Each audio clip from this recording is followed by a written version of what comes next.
Sometimes the smallest decisions ripple through time like stones thrown into still water. A woman glances at her watch, notices she's running late, and chooses a different path home. Miles away, hundreds of soldiers march toward what they believe is safety. Neither knows that in the next few hours, one simple route change will mean the difference between a military disaster and one of the most remarkable rescue stories of the war. This isn't just another war story. It's about Maria Santos, a 34-year-old telecommunications operator whose daily routine was about to save 847 lives. She had no military training, no strategic knowledge, and no idea that her decision to take the mountain road instead of the valley route would prevent one of the bloodiest ambushes in military history. What happened next would challenge everything we think we know about fate, coincidence, and the power of being in exactly the right place at exactly the right time. Maria Santos wiped the sweat from her forehead as she packed up her telecommunications equipment. The morning sun was already beating down on the small village where she had been installing communication lines for the rural telephone company. It was supposed to be a routine job, one of dozens she completed each month across the mountainous region. She glanced at her watch and cursed under her breath. 3:30 in the afternoon. She was running 2 hours behind schedule because the old telephone poles had been more damaged than expected.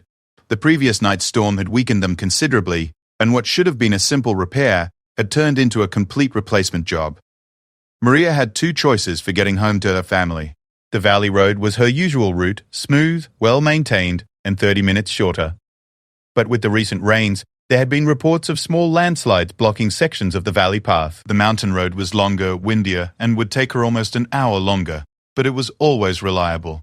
She stood there for a moment, keys in her hand, looking at both directions. Her daughter Sophia was expecting her home by 5 for their weekly baking session. They had planned to make the traditional sweetbread that Maria's grandmother had taught her years ago.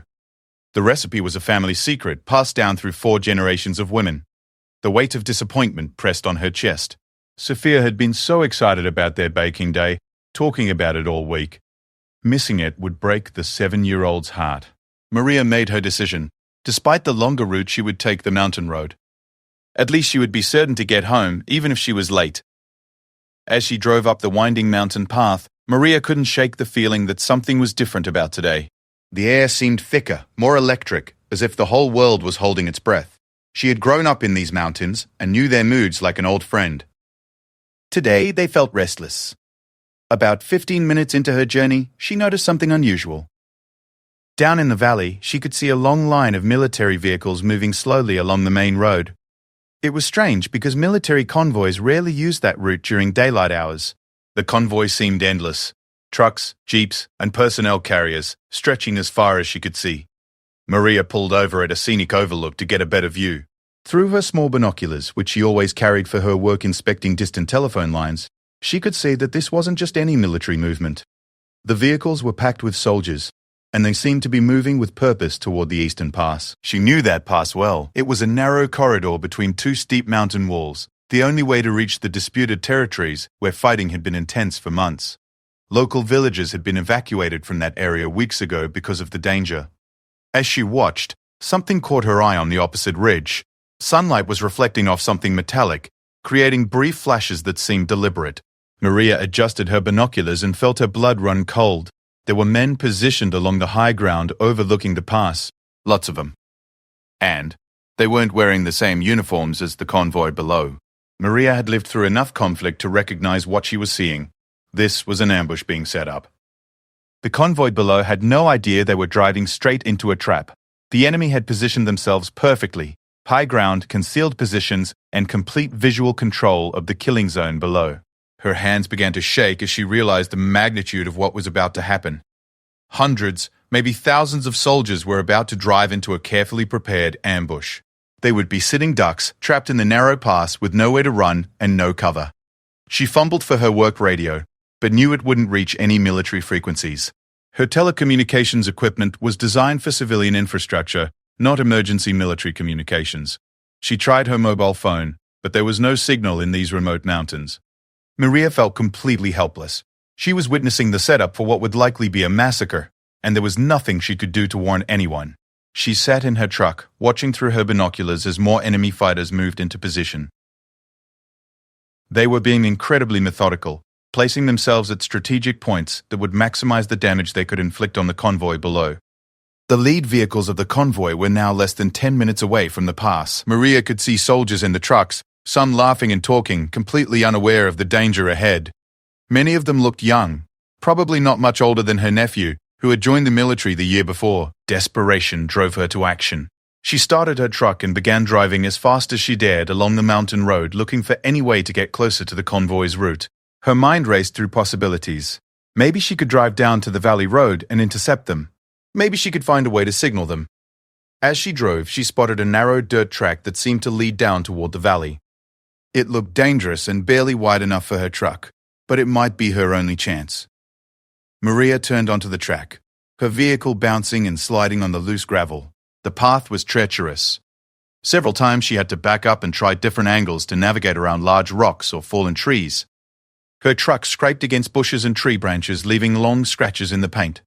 But she pressed on, driven by the image of those unsuspecting soldiers driving toward their deaths. Halfway down the mountain, disaster struck. Her front right tire caught in a deep rut and the steering wheel was jerked from her hands. The truck slid sideways and came to a violent stop against a large boulder. Steam began rising from under the hood, and she could smell burning oil. Maria climbed out to assess the damage. The front axle was bent, the radiator was cracked, and the truck wasn't going anywhere. She was stranded on the mountainside with no way to reach the convoy and no way to call for help. But she wasn't giving up. Grabbing her binoculars, her work tools, and a small emergency flare from her truck's first aid kit, Maria began climbing down the mountain on foot. The terrain was rough and steep, covered with loose rocks that threatened to send her tumbling with every step. As she climbed down, she could see the convoy getting closer to the pass. Time was running out. The enemy fighters were now in their final positions, weapons ready, waiting for the perfect moment to spring their trap. Maria's legs were shaking from exhaustion and fear, but she pushed herself harder. Branches tore at her clothes and rocks cut her hands as she scrambled down the mountainside. She had never been so determined about anything in her life. Finally, she reached a position where she thought she might be visible to the convoy, but she was still too far away for them to see her clearly, and even if they did, they would have no reason to think she was trying to warn them of danger. Then she remembered something her father had taught her as a child. He had been a signalman for the railroad and had shown her how to use mirrors to send signals over long distances. She didn't have a mirror, but the metal surface of her work tools might work. Maria took out her largest wrench and began angling it to catch the sunlight, trying to create flashes that might get the convoy's attention. She had no idea if anyone would see her signals or understand what she was trying to communicate, but it was her only chance. The lead vehicle was now just 5 minutes away from entering the kill zone. Captain James Morrison was riding in the third vehicle of the convoy, reviewing his maps one final time before they reached their destination. The 847 soldiers under his command were being relocated to reinforce a strategic outpost that had been under increasing pressure from enemy forces. It was supposed to be a routine troop movement, following established safe corridors that had been used dozens of times before. Morrison was an experienced officer who had served 3 tours in various conflict zones. Something had been bothering him about this mission from the start, though he couldn't put his finger on exactly what. The intelligence reports seemed incomplete, and there had been unusual radio chatter in the past 24 hours that didn't match normal patterns. His radio operator, Sergeant Davis, was monitoring communications from the lead vehicle when something unusual happened. "Sir," Davis said, looking up from his equipment with a puzzled expression. "The point man is reporting some kind of light signals from the mountainside. Might be reflected sunlight, but it seems deliberate." Morrison raised his binoculars and scanned the mountainside. At first he saw nothing unusual, just the typical rocky terrain covered with sparse vegetation. Then he saw it, a series of bright flashes coming from about halfway up the slope. The pattern was irregular, but there was definitely something intentional about it. "Could be enemy spotters," suggested Davis. "Maybe we should call in air reconnaissance." But Morrison had spent enough time in these mountains to know that enemy forces didn't typically signal from exposed positions in broad daylight. This felt different. The flashes seemed almost frantic, desperate rather than tactical. Through his binoculars, Morrison could just make out a small figure on the mountainside. It appeared to be a civilian, a woman, and she was waving something metallic to create the flashes. She seemed to be trying to get their attention rather than observing them covertly. "Stop the convoy," Morrison ordered. The radio crackled as the order was passed down the line of vehicles. As the convoy came to a halt, Morrison continued studying the woman on the mountainside. She was pointing frantically towards something ahead of them, in the direction of the pass they were approaching. Her body language suggested extreme urgency, almost panic. Morrison's instincts, honed by years of combat experience, suddenly kicked into high gear. He had learned to trust those moments when everything seemed wrong, even when he couldn't identify exactly what was triggering his concern. Davis, get me air reconnaissance on this channel immediately. I want eyes on that pass before we move another meter. Sir, that will delay us by at least 30 minutes. We're already behind schedule. I don't care. Something's not right here. While they waited for aerial reconnaissance, Morrison studied the terrain ahead more carefully. The pass was a perfect choke point.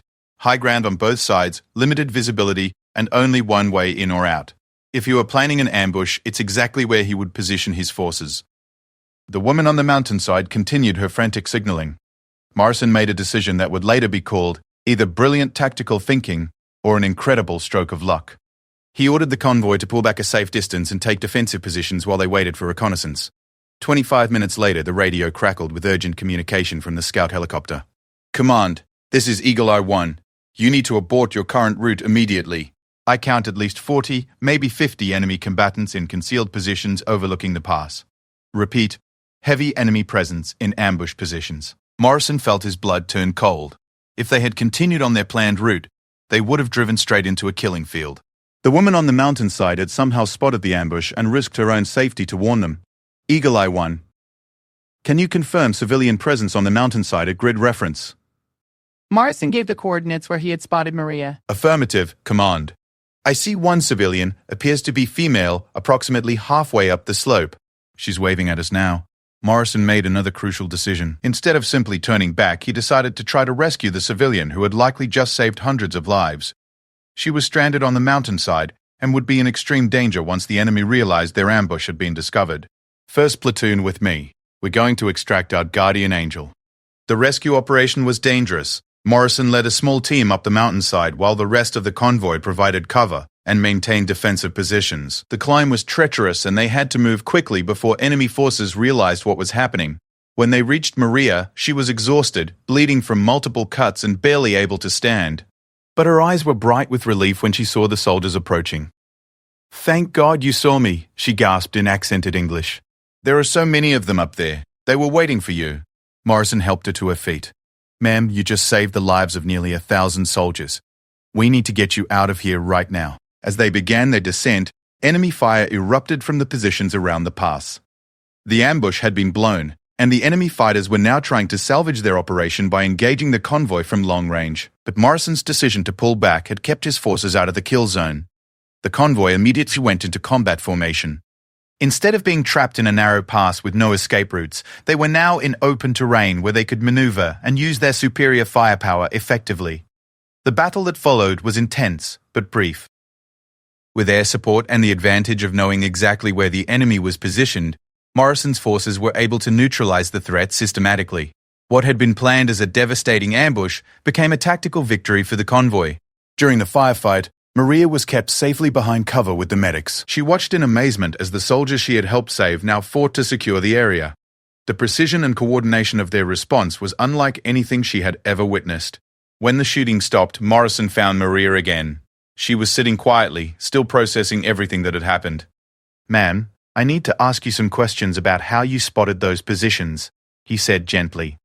Your information probably saved more lives today than any single action in this entire conflict. Maria explained how she had taken the mountain route because of her concern about landslides in the valley, how she had noticed the convoy, and then spotted the ambush being set up. She described the methodical way the enemy had positioned themselves, and how desperate she had felt when she realized what was about to happen.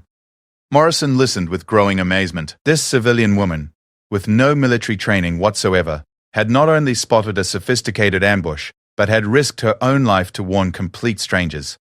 Her simple decision to take a different route home had changed everything. The intelligence value of what you observed is extraordinary, Morrison told her. You gave us detailed information about enemy positions, numbers, and tactics that our own reconnaissance had missed completely. As the convoy prepared to continue their mission by an alternate route, Morrison arranged for Maria to be transported safely back to her village. Her truck would be recovered later, and the military would ensure it was repaired. But before they parted, Morrison wanted to understand something that had been puzzling him. Ma'am, you could have just driven away when you saw what was happening. Why did you risk your life to warn us? Maria looked at him with surprise, as if the question itself was strange. Those were people down there, young men with families, with mothers who loved them. How could I just drive away and let them die when I might be able to help? Her simple humanity, Morrison realized, had been the key factor in saving his entire battalion. Not military intelligence, not advanced technology, not tactical superiority, just one person's refusal to turn away when others were in danger. As Maria was driven away, she thought about her daughter Sophia waiting at home. She would be very late for their baking session, and she had quite a story to tell. She wondered if Sophia would even believe what had happened to her mother that day. The sweet bread recipe would have to wait, but Maria knew that tonight she would hold her daughter a little tighter, grateful for the series of small decisions that had led her to exactly where she needed to be, at exactly the right moment. News of the failed ambush spread quickly through both military and civilian channels. What should have been a devastating blow to the battalion had instead become a complete tactical failure for the enemy forces. More importantly, the intelligence gathered from the captured positions revealed the location of a major enemy stronghold that had been hidden for months. Captain Morrison submitted a detailed report about the incident, making sure to emphasize Maria's crucial role in preventing the disaster. He recommended her for the highest civilian honor that could be awarded to a non-military person. But the ripple effects of her actions were only just beginning to be felt. Within days, the information gathered from the failed ambush led to a coordinated strike against the enemy stronghold. The operation was a complete success, effectively ending organized resistance in the entire region. Military analysts later determined that this single action had shortened the overall conflict by an estimated 6 months, potentially saving thousands of additional lives on both sides. But Maria knew nothing of these larger strategic implications. She had returned to her quiet life in the village, back to her routine of maintaining telephone lines and caring for her family. The military had repaired her truck and awarded her a small monetary compensation for her assistance, but she hadn't asked for any recognition or reward. 3 weeks after the incident, an unexpected visitor arrived at Maria's door. Captain Morrison had driven up from the regional military headquarters, out of uniform and accompanied by a woman Maria didn't recognize. Mrs. Santos, Morrison said formally. I'd like you to meet someone. This is Lieutenant Sarah Chen. She was one of the soldiers in that convoy. Sarah stepped forward with tears in her eyes. Ma'am, I don't know how to thank you for what you did. I have a 3-year-old son at home. Because of you, I'm going to see him grow up. Over the next hour, Maria learned that Sarah was just one of dozens of soldiers who had specifically requested permission to meet her. They came from all walks of life. Some were career military personnel, others were young people serving their first deployment. What they all had in common was the knowledge that they owed their lives to a complete stranger who had chosen to act when she could have simply looked away. Morrison explained that the story had spread throughout the military community and beyond. You've become something of a legend, Mrs. Santos. People are calling it the Guardian Angel of the Mountains incident. Maria was uncomfortable with the attention. She insisted that she had only done what any decent person would do in the same situation. But Morrison helped her understand that this wasn't entirely true. Ma'am, we've analyzed this incident from every angle. Most people, even with the best intentions, wouldn't have been able to spot what you spotted. Your knowledge of the terrain, your understanding of sight lines and positioning, your quick thinking about how to signal us, all of that came together in a way that was truly extraordinary. He went on to explain that military intelligence had been completely unaware of the ambush.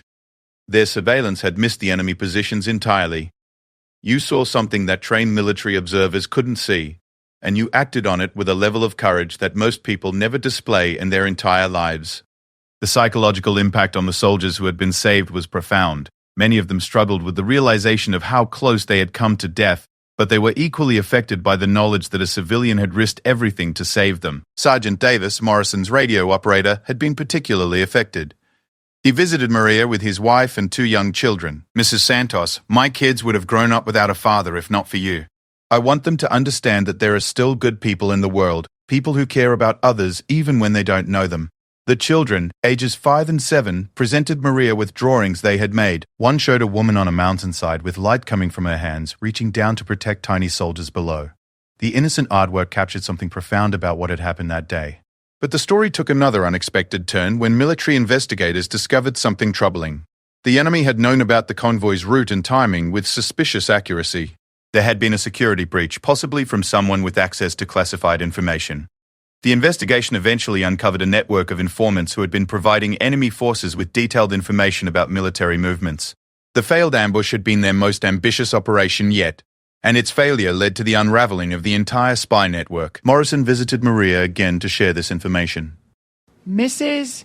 Santos, your actions didn't just save lives that day. You helped us discover a security threat that had been compromising our operations for months. Enemy forces had been receiving inside information, which is why they were able to set up such precise ambushes. The strategic implications were staggering.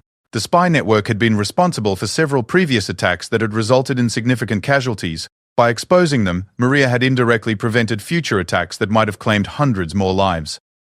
Maria struggled to process the magnitude of what she was being told. Her simple decision to take the mountain road home had set in motion a chain of events that affected the entire course of the conflict. But perhaps the most meaningful outcome was the personal connections that formed. Many of the soldiers she had saved stayed in touch with her family. They sent letters and photos, sharing news of their lives and families. Sarah Chen sent pictures of her son's birthday parties and school events, always including a note about how grateful she was that Maria had given her the chance to watch him grow up. Morrison himself became a close family friend. He helped Sophia with her school projects about military history and taught her about the importance of making good decisions under pressure. Your mother, he told the young girl, is one of the most courageous people I've ever known. The village where Maria lived also changed. The story of her heroism brought attention to the community's needs, and several infrastructure projects were funded as a result. New telephone lines were installed, the mountain roads were improved, and a small medical clinic was established. Maria was invited to speak at military academies about the importance of civilian-military cooperation and the value of situational awareness, but she always focused her talks on the simple human elements of the story rather than the tactical details. I didn't do anything special, she would tell the cadets. I just refused to turn away when I saw people in danger. Every one of you will face moments in your life when you have to choose between doing what's easy and doing what's right. The choice you make in that moment defines who you are. 5 years after the incident, Maria received a letter from the military informing her that a new communications relay station being built in the mountains would be named in her honor. The Maria Santos Communications Center would serve both military and civilian needs, helping to prevent the kind of communication failures that had nearly led to disaster. At the dedication ceremony, Maria was reunited with many of the soldiers she had saved. They had gone on to complete their service and return to civilian life. Some had become teachers, others had started businesses, several had become parents. All of them carried with them the knowledge that their lives had been preserved by the actions of one person who chose to care. Captain Morrison, now promoted to Major, spoke at the ceremony. What we learned that day is that heroism isn't always about military training or weapons or tactics. Sometimes it's about an ordinary person who sees something wrong and refuses to accept it. Sometimes it's about someone who takes a different route home because she's worried about disappointing her daughter and ends up saving 847 lives. Maria's daughter Sophia, now 12, sat in the front row with tears of pride in her eyes. She had grown up understanding that her mother was someone special, but seeing all these people whose lives had been touched by one moment of courage helped her appreciate the true magnitude of what had happened. In her acceptance speech, Maria returned to the theme that had guided her actions from the beginning. I think about that day often, and I always come back to the same thought. We are all connected to each other in ways we don't usually see. A decision I made about which road to take home connected my life to the lives of hundreds of people I had never met. We all have the power to change someone's life, usually in ways we never realize. She paused and looked out at the audience, which included not just military personnel, but also civilians from throughout the region. The most important thing I learned is that we all have moments when we can choose to help others, even when it's difficult or dangerous. Those moments don't announce themselves. They just happen, and we have to be ready to act. The ceremony concluded with the unveiling of a simple plaque that read, "Dedicated to Maria Santos and all civilians who risk their own safety to protect others." Sometimes the smallest act of courage changes everything. As Maria walked home that evening with her family, she thought about the telephone lines she would repair tomorrow. The routine maintenance that kept people connected across the mountains. It was quiet work, invisible work, but she understood now that every job, no matter how ordinary it seemed, was part of a larger web of human connection. Her daughter took her hand as they walked. "Mama, do you think you would do the same thing again if it happened today?" Maria smiled and squeezed Sophia's hand. "I hope I would, sweetheart. I hope I always have the courage to help when someone needs it, even if it means taking a longer route home." Behind them, the new communications center stood silhouetted against the mountain sky. its antennas reaching toward the stars. It would serve the region for decades to come, a permanent reminder that sometimes the most important messages are sent not through sophisticated technology, but through the simple human decision to care about the welfare of others. The 847 soldiers who lived because of Maria's choice went on to have children of their own, to build careers, to contribute to their communities in countless ways. The ripple effect of that single moment of courage continued to spread, touching lives that would never know they had been affected by one woman's decision to take the mountain road home.